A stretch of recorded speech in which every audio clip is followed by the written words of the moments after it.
This time on the Magic Kitchen podcast, we're talking about witch wars and magical supremacy. I'm Leandra Witchwood. And I'm Elyse Wells. And welcome to the Magic Kitchen podcast, where we talk about magic, kitchen witchcraft, herbs, and everything in between.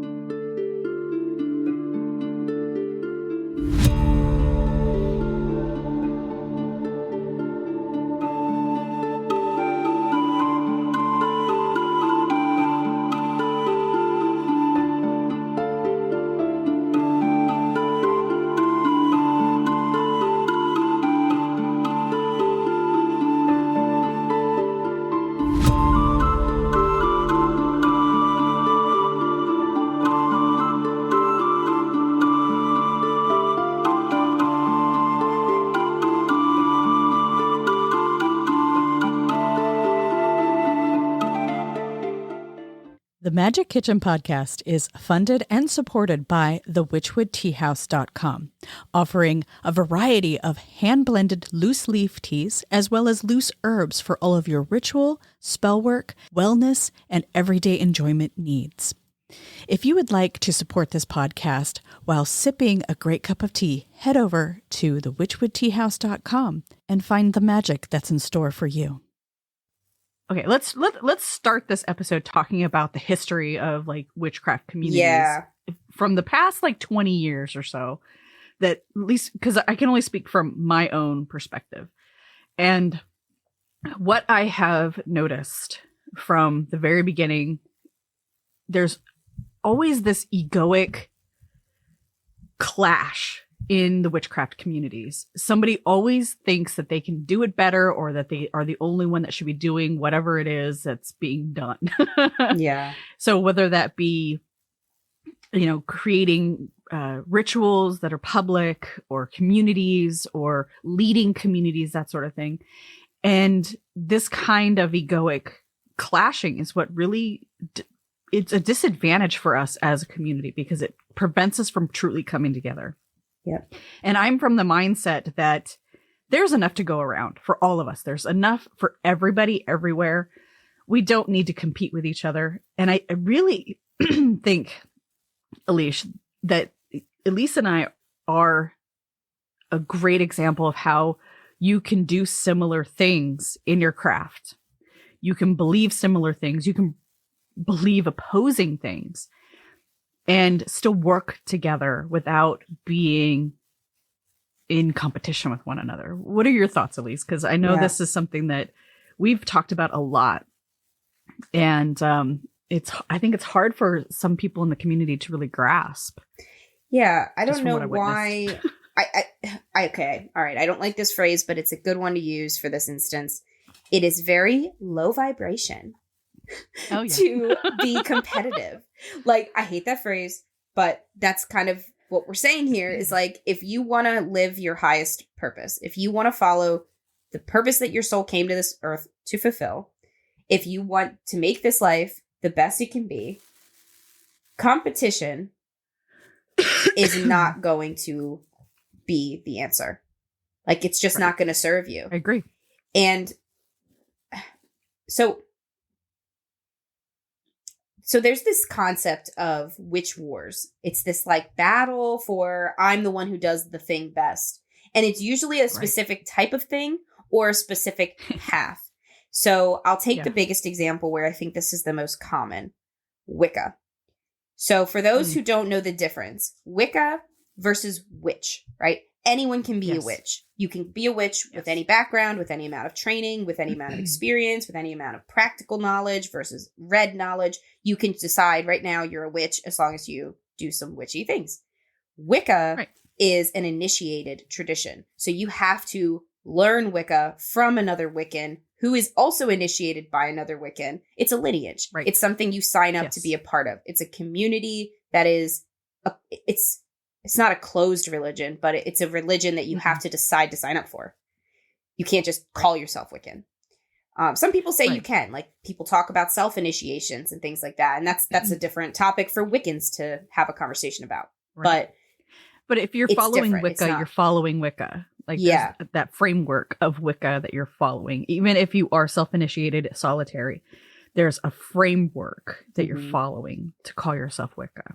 And so that community, it's large, it's old, it's the Mhm. oldest individual, long-standing tradition of modern witchcraft. And I have a course on the history of modern witchcraft, which comes from my research in my master's degree on the history of modern Mhm. witchcraft, that you can find on my Patreon shop.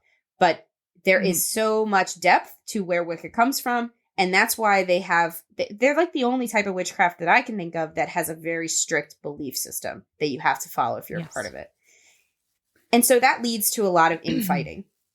People get very high and mighty in the Wiccan community. One of my good friends is a Wiccan high priestess, and some of the drama I get the dribs and drabs of from her, I'm just like, what? Why are we doing this? Yeah, like they'll literally argue, not my friend, people will argue about like, is this allowed? And this could be taper candles instead of chime candles, you know, like weird minutia, all the way down to like really toxic argument, like, can trans people be initiated? Yeah, that was apparently quite a hot button issue in like 2022 to 2023.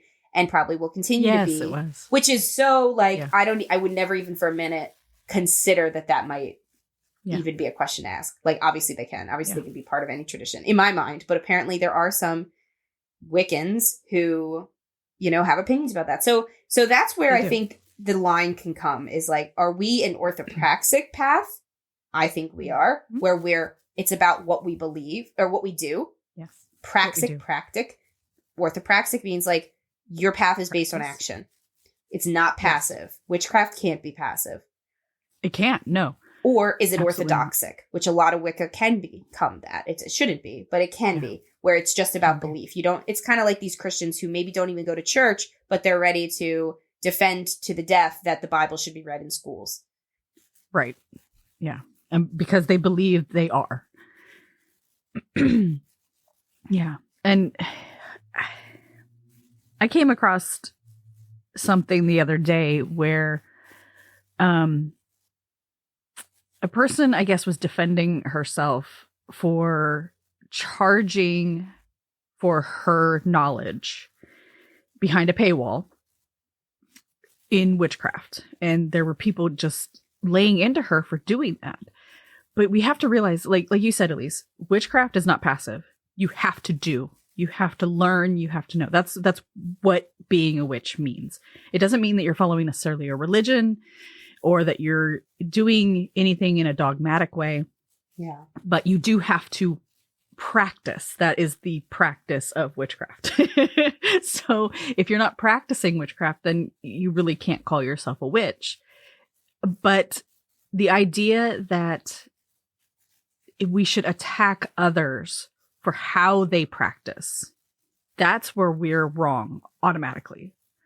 Yeah. You know, if you're telling someone else how to do the spell because that's the way you would do it, then you're stepping into that realm of my way or the highway. I'm superior. I know what I'm doing. You don't know what you're doing. Mm-hmm. The ego's winning. Yes, there are some things that just don't make sense, that just are not cool. That are not part of the practice, that aren't coherent with what most of us do and believe and how we practice. Like you wouldn't go out to a natural area if you say that you worship and venerate and work with land spirits and pollute the land. Like things like that. Like, okay, that would be obviously wrong. But when you start attacking other witches for how they practice because your way in your mind is better, or you want to seem more knowledgeable, and I think that's what it boils down to, honestly. Like now that I'm really, when I really look at it, what it boils down to is just that ego. And what have we been taught our entire life? Competition, right? And like you said, the low vibration mentality. When we're witches and we're practicing our craft, that means we're going into the meditations, we're going into those, we're connecting with source, we're connecting with the spirits and the entities that we work with. The the energies that are of a higher plane, then we're connecting with that higher energy. So we understand that this need for being right all the time, the need to look like we're the, that we're the be all end all, that lower vibrational, that it's really, if you have to center it in the body, it is the root chakra that's imbalanced. Yeah. Yeah, that's true. All the way up to the solar plexus. It's that imbalanced energy in those energy centers where we are just not connecting with our true self. So we're trying to project out to the world that, oh, I know what I'm talking about and you don't, so you suck. Yeah. And I do think too, there's a pervasive energy in the witchcraft community, and not just like people that would call themselves witches, also people who prefer the term magician, sorcerer. Yeah. That has this like Warlock. Academic, intellectual competition factor. Yeah. If you look at, again, I'll go back to like my knowledge from my master's degree, which I don't mean to do that in like a intellectual way. No. But like in that reading, you're taking from your knowledge and experience. Yeah, like in that reading, like I understood more deeply why these witch wars happen, because I looked at people like Aleister Crowley and the people they learned from, like Helena Blavatsky, or and then like people who studied with those people who became teachers, like W.B. Yeats, the Irish poet, and how that then trickled into like popular literature. And then suddenly we can understand that like these secret societies that were populated only by the elite white men, with few exceptions, like the women like Helena Blavatsky and such, that came from Eastern traditions and kind of wowed them with their mysticism. And then they were like, okay, fine, you're cool, you can come in. I mean, really, we're talking mostly white patriarchal men, like men who own land and had power, and they were leisurely enough. This is an era where most people have to work 14-hour days to feed their family. These were the men who didn't have to work at all. So they're coming from a non-spiritual side, deciding to make it a bit spiritual.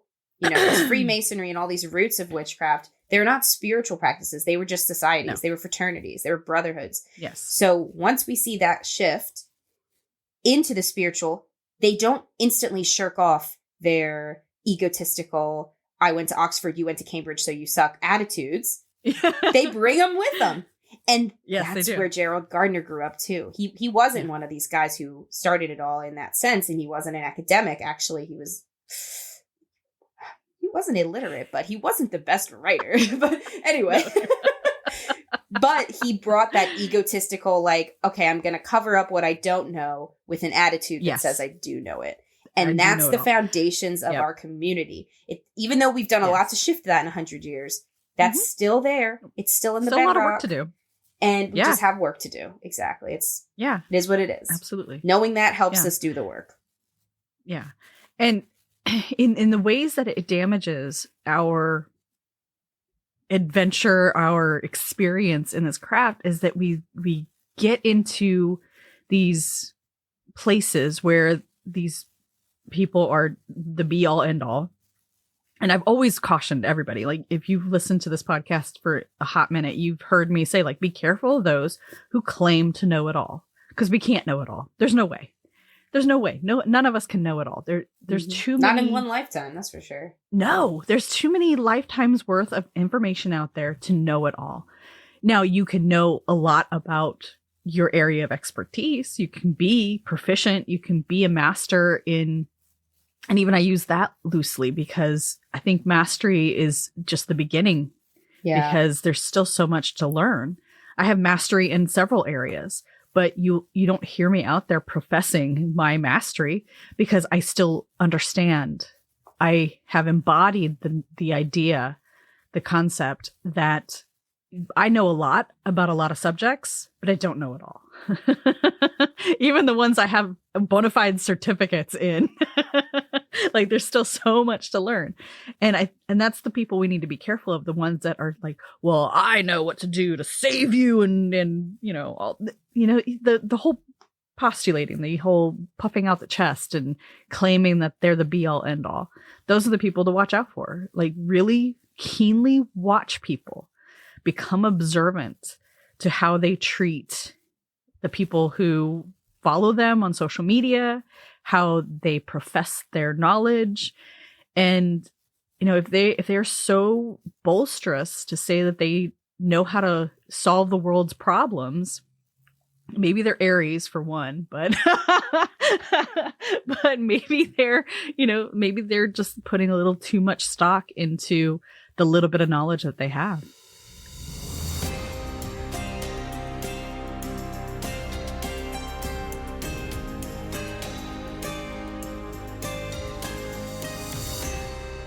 Wow, this is an amazing topic. The witch wound, witch wars, they are definitely things we should be focused on. They should be on our radar as elements of our collective shadow and ourselves that we need to heal and remedy. This area of our community that keeps us divided and in competition is so filled with jealousy and insecurity, anxiety, low self-esteem. I don't think as witches we can tolerate it much longer. After all, why are we witches if we're not here to stand in our own power? And if we are continually engaged in these kinds of energetic exchanges, then what are we doing? We're giving away our power. So if you are tired of this, if you're tired of feeling like you have to be better than someone else or like you have to keep up with the Joneses, it's time for a change. And I have a solution for you.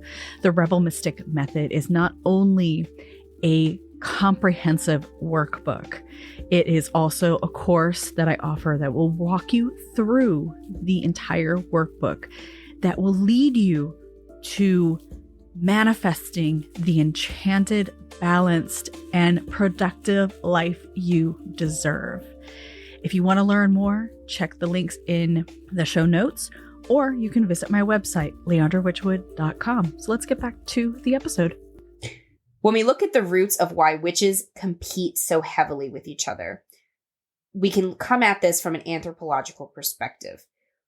Yes. Witchcraft, being a practitioner of witchcraft, is to be of a marginalized religious group.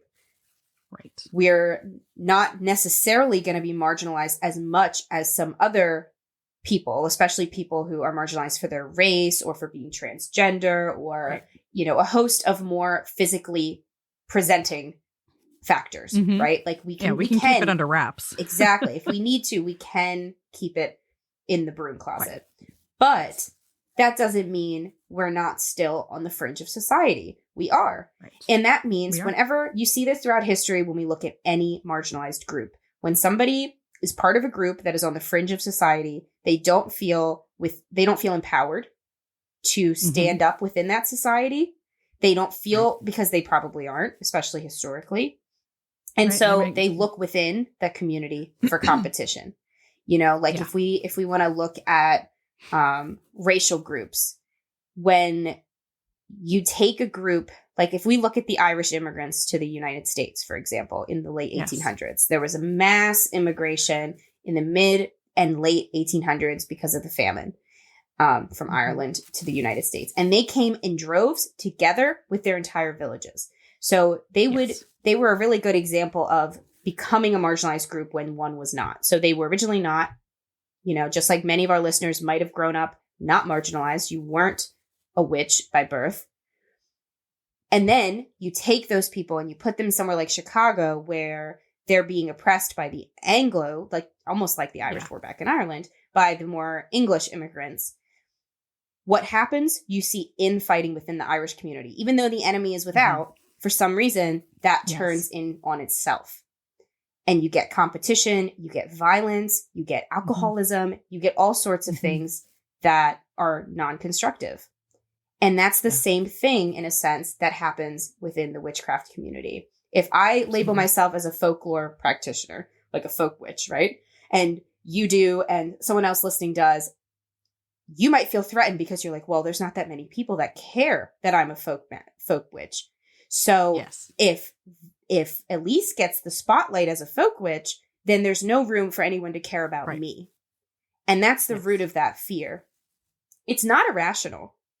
It does make sense that our egos would try to protect us, right? Because we talk about this a lot here. The ego in our shadow work is not the enemy. It's not the evil thing that needs to be killed and squashed and locked in a box. it needs to be understood. It's our shadow. It's that bit of us that's just trying to protect us. So when our ego gets all spiky because someone else is doing the same thing as us, it's because our ego doesn't want us to stop mattering. It doesn't want us to not get attention. Yes. And the collective shadow is something that I speak a lot about in the community and in the work I do, because we can't address the collective shadow until we address ourselves individually. Yes. And that's how we address that collective shadow, is going into the idea that, okay, we have this collective shadow. We're recognizing it. How does it show up in me? Where are my knee-jerk reactions? Where are my resistances? Where do I feel constricted that I have to lash out? And what are those situations? Who are those people that bring that out in me? Yeah. And it's not a bad thing to get those spikes of jealousy. Where it becomes a bad thing is when we act on it without thinking it through.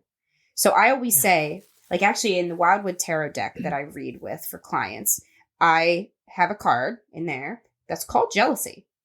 And recently I did a reading for somebody, and in a 3-card reading, you have one card representing the issue, one card that is your action to take, and one card that is your action to avoid.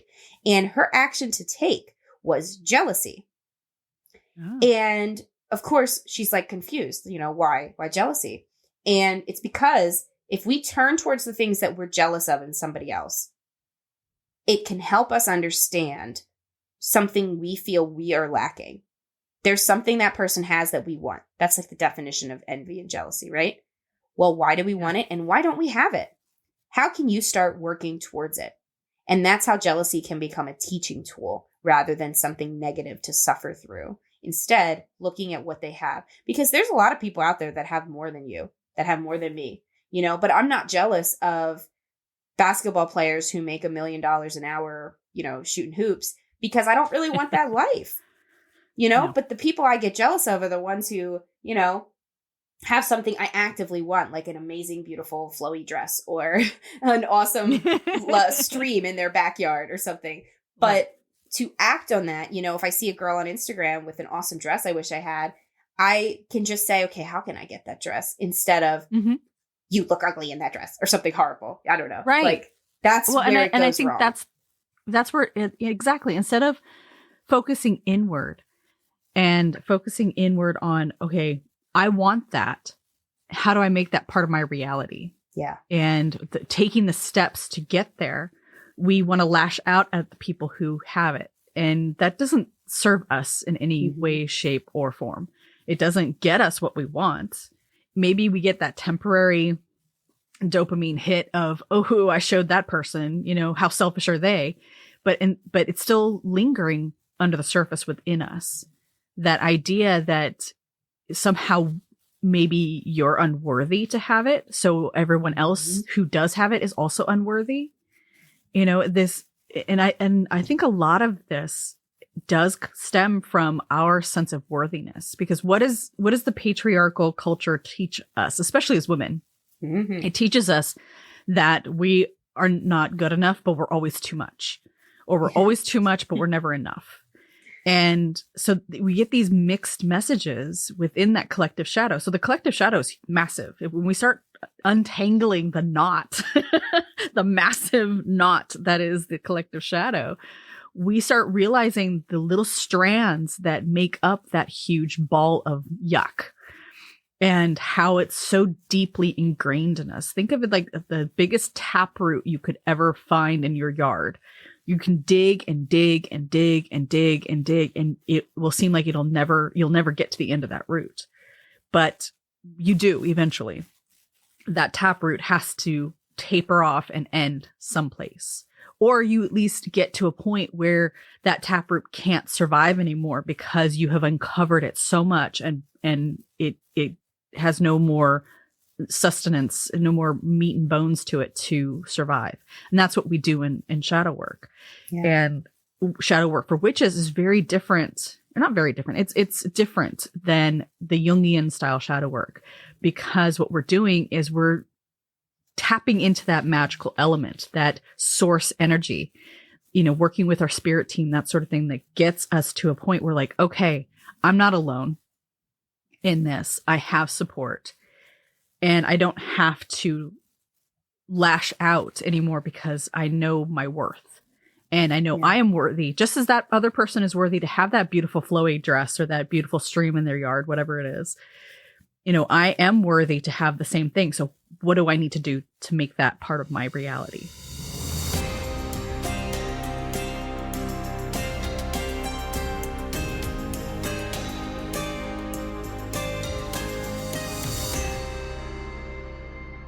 You may have noticed that here at the Magic Kitchen podcast, we don't have sponsored ads.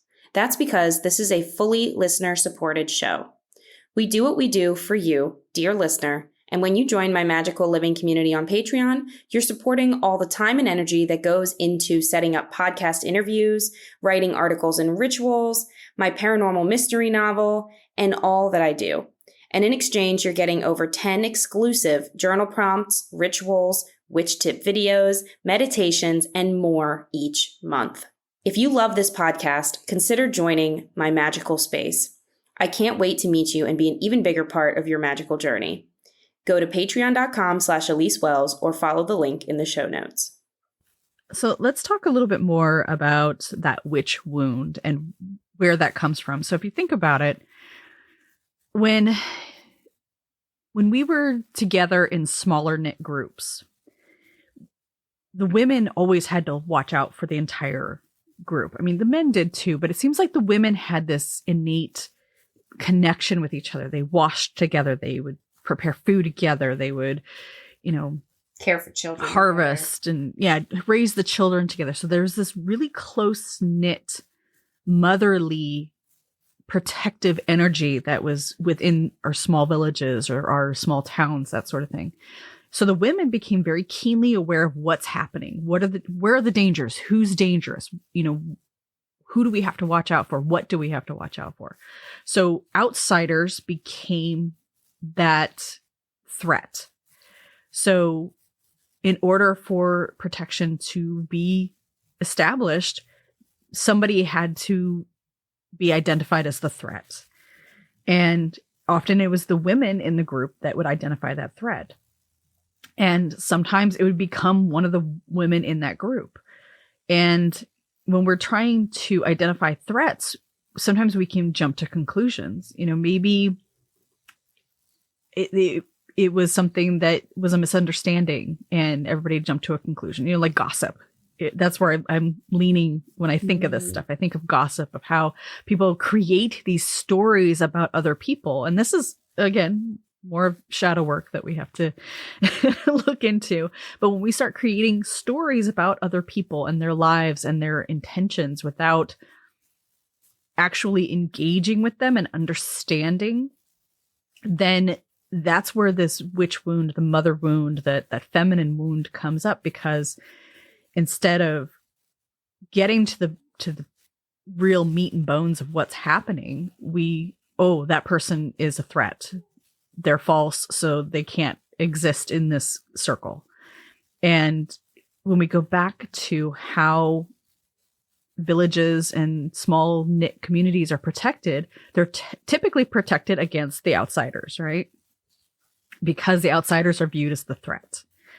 And I think that's what we do in our small knit witchcraft communities, is we have to quickly identify the threat and we have to stand our case against that threat without realizing, or maybe fundamentally getting to the bottom of, is that person really a threat? Is what their message really a threat? Or is it something inside of me that's that knee-jerk reaction of, I need to be protected.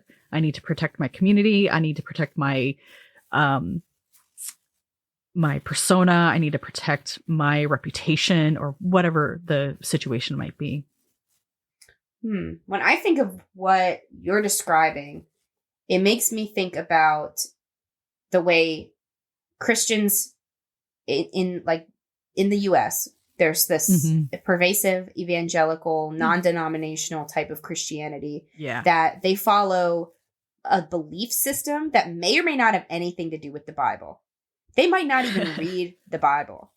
Yeah. There are people in my own circles, family-wise, not like by choice, that are in these groups, that their pastors actually encourage them not to read the Bible. They say, just listen to me. I'll tell you what you need to know. Right. And that can happen in the craft too. I've seen that before where people are okay with not sharing a single source for the content that they have. And what this breeds for people is a lack of confidence in what they believe, which somehow translates to a stronger belief in that, because they don't want to be wrong so much they will cling to it against all odds, even if somebody's like, well, actually, guy, like, this is the Bible, and actually it says right here, Jesus said, love one another. And you're burning a cross in that guy's yard, and I just don't feel like he'd be on board. And they're like, no, my pastor said, that's the same thing I see in some witchcraft communities. But when I think of the witch wound, to me, it's actually more like, if we want to look at the idyllic village life of Western Europe, and you've got the women and they're making their laundry together, and it's a horrible life. Like, it sounds cute, but it was really, really hard. No, it's pretty grueling. The men come home from the fields and they spend all the money at the single tavern in town, and they're like, figure out groceries this week. Yeah. No, it was probably terrible. But but the women have no power. Like, they are beholden to their husbands, their fathers, their brothers, any man in that house. And the church as well. And so within that, they turn in on each other. It's the same extrapolation of the marginalized group mentality, where you have an anthropological need for control and power. So who do you compete with? The people that you actually can. You know, same reason why the high school girls bully each other when, like, the boys are the ones manipulating the whole situation. And that's it. It's manipulation and it's control facilitated by patriarchal society. That's where the witch wound comes from. When women turn on each other, it's because they only feel competitive with each other, because they only feel like they can rise to the role of another woman. They don't see men as, they're like, okay, well, they live a better life than me, but I can't have that. So I'm going to compete with this poor woman who's maybe also being victimized by men, instead of seeing a kinship there. Yes. And so that's, that you can rise together and live that better life. Exactly. And that's second wave feminism too. Like, some of the older folks listening might remember, like, the 80s, the 90s, all those movies that I've seen. I wasn't there, but I was always shocked by, like, these women would, like, become more manly to have power. Like, they would start also making fun of the secretaries, or also sexually harassing. It's like, no. What if no one did that? And that was where third wave feminism came in. But feminism and witchcraft, they can't be disseminated, because the witch wound is the sister wound. It is.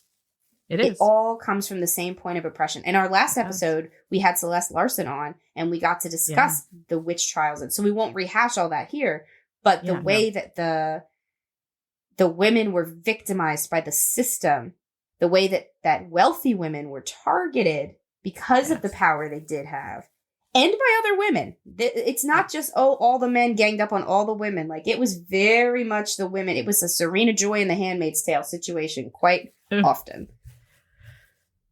Yeah. And it's all an attempt to keep power, to keep status. And that's ego-led, ego-driven. But this is what I think of when they say let go of the ego. It's not that you're letting go of your identity, of who you are to the core. I mean, this is your identity outside of, what your job tells you who you are, and your family, that sort of thing, like who you are at your core. When I think of resolving the ego, it's about resolving the need to be better than the person next to you, instead of being better than you were yesterday. The only person you should be ever competing with is yourself. And even that's not really a competition. It's just, okay, I didn't do that quite the way I thought I should, that didn't feel right. So let me do what feels right. That instead of, oh, well, that didn't feel right, but that's how I was told it's supposed to be. So that's just how it's going to be. Taking yourself out of that ego-driven survival mentality, again, those lower chakra imbalances, and getting yourself into a position where you can really lead from the heart.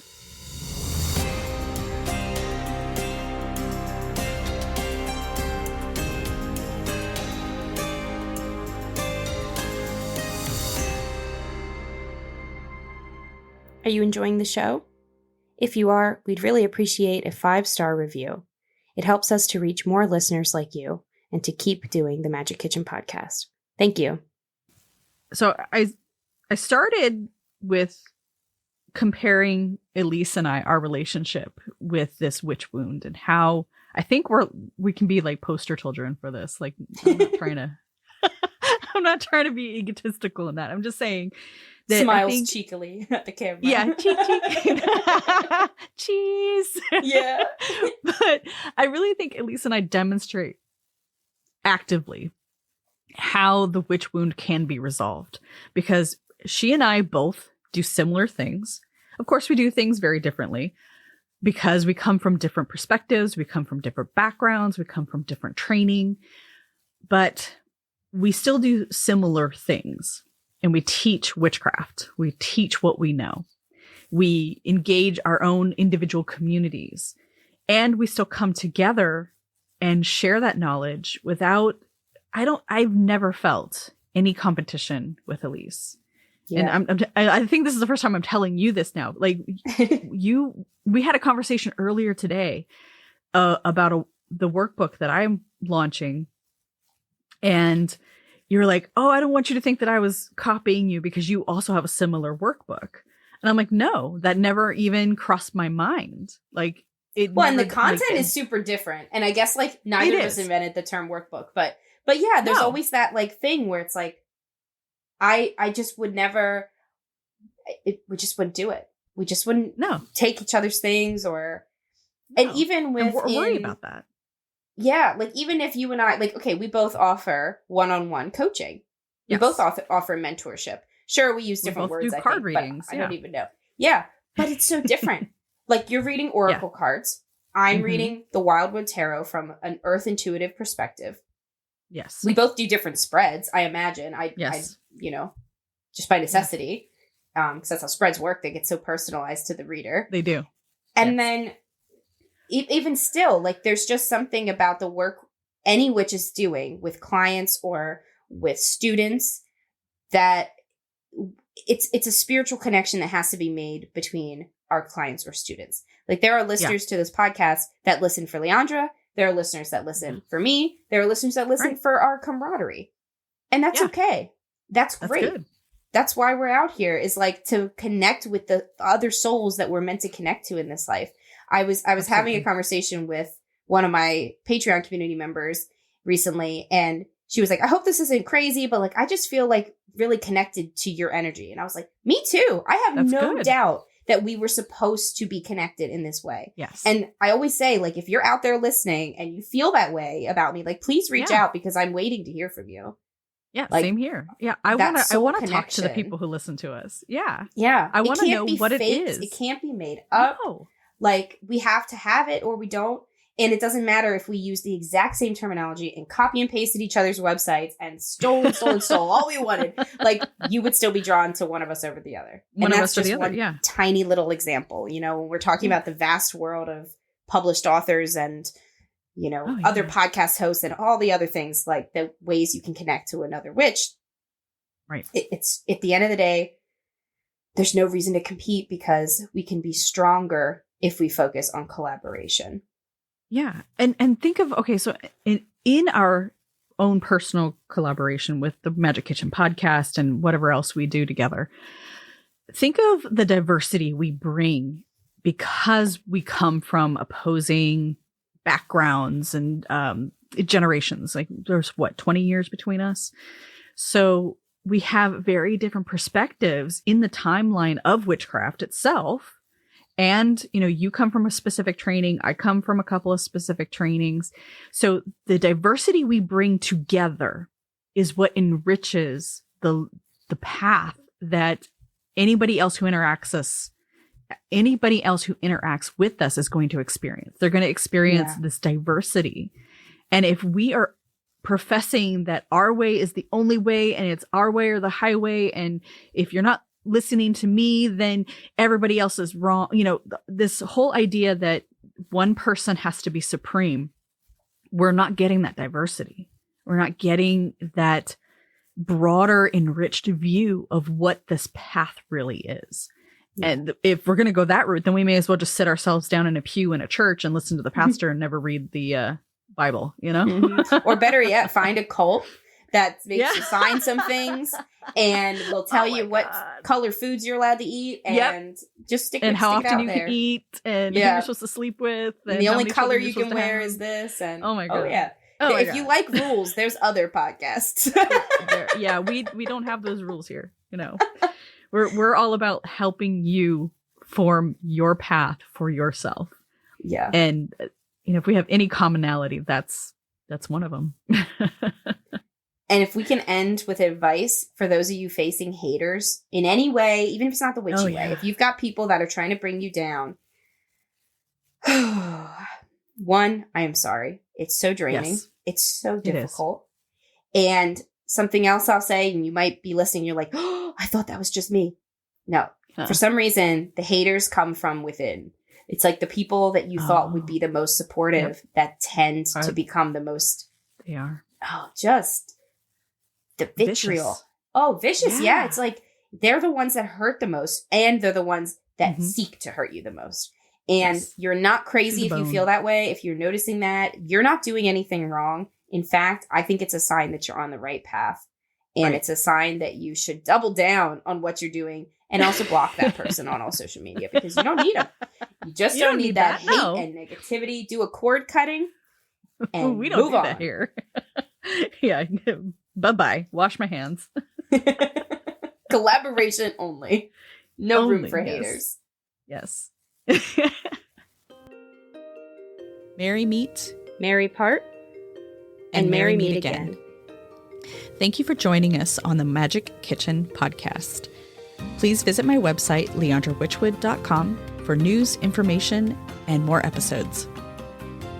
I'm Elyse Wells, and I can be found at Seeking Numina on YouTube, Instagram, and Facebook, and seekingnumina.com. That's Seeking, Numina.